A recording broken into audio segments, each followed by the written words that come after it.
喂，你咧會唔會好似我咁每日咧都食好多次嘅潤唇膏啊？今日咧要同大家講呢一個好殘酷嘅事實，原來濕疹咧喺嘴唇都會有出現嘅，而我哋嘅潤唇膏亦都可能係兇手之一喎。真係唔係嚇你，好多人都以為咧嘴唇乾咧就要補一啲油啦，結果咧就越搽越痕啦，越痕咧就會越舐嘴啊，最後咧有機會仲成為孖潤腸添。今日就話俾你聽點樣解救呢件事啦。首先咧，我哋要分清楚兩件事，第一就係乾燥，第二就係濕疹啦。普通嘅乾燥咧，搽下潤唇膏啦、凡士林咧就 OK 啦。但係如果你嘅嘴唇邊咧又有紅啦，又有一啲細細粒嘅水泡，甚至乎咧流緊一啲黃水咧，呢一個情況咧就係我哋發炎嘴唇嘅濕疹啦。而喺市面上嘅潤唇膏啦，有香料啦，有防腐劑，亦都有所謂咧嗰啲清涼啊、薄荷嘅成分。你搽落去嗰刻咧，就會覺得涼浸浸好舒服。其實咧就係刺激緊我哋嘅傷口啦。當我哋嘅傷口咧仲流緊血，你仲要灑一啲咧胡椒粉落去嘅時候咧，你諗下係咪真係好鬼乸先？加上咧我自己同好多人都一樣有個壞習慣咧，就係舐嘴啦，或者係搣嘴唇嘅。我哋口腔入邊咧嗰啲叫做消化酶咧，其實係會用嚟消化食物，而唔係幫我哋咧愛嚟保濕嘅。當我哋舐一下嘴嘅時候咧，啲水分咧就會蒸發得更加快，個嘴咧就會爛得更加恐怖啦。所以舐嘴呢一個嘅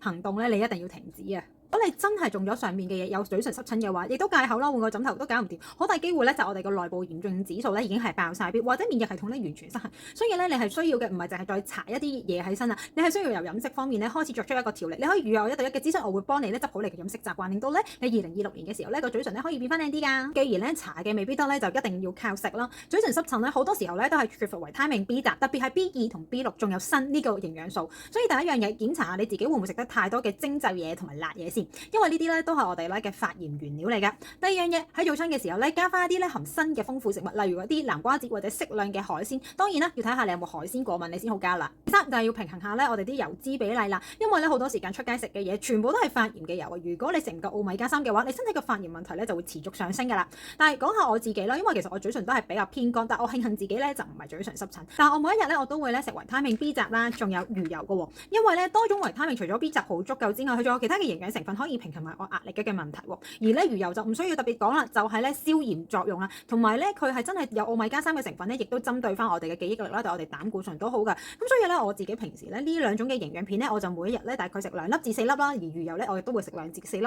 而我食呢兩樣嘢嘅目標就係為咗平衡翻咧我日常生活，我經常出街食啦，同埋我壓力管理嗰部分咧做得唔係夠好嘅自己噶。因為咧好多時候咧而家香港人啦做嘢壓力好大，根本上食無定時，亦都食唔得夠健康。所以其實我會覺得咧一啲營養補充品就係補充翻咧我哋平時喺飲食上面咧嘅缺口嚟㗎。我唔係話鼓勵大家咧當濕條紋咧係糖食，但係咧喺必要時咧其實佢絕對係會可以支援到你而家嘅健康狀態㗎。記住啦，我哋個嘴其實係我哋腸胃啦同埋咧免疫系統嘅一面鏡嚟㗎，唔好咧再做舐嘴怪啦。如果你想知道咧更加多濕疹嘅資訊嘅話咧，你記得 like 我嘅 Instagram 或者我嘅 YouTube 啦，同埋咧幫我 share 呢條短片咧俾你爛嘴嘅朋友啦。我哋下一條短片再見啦，拜拜。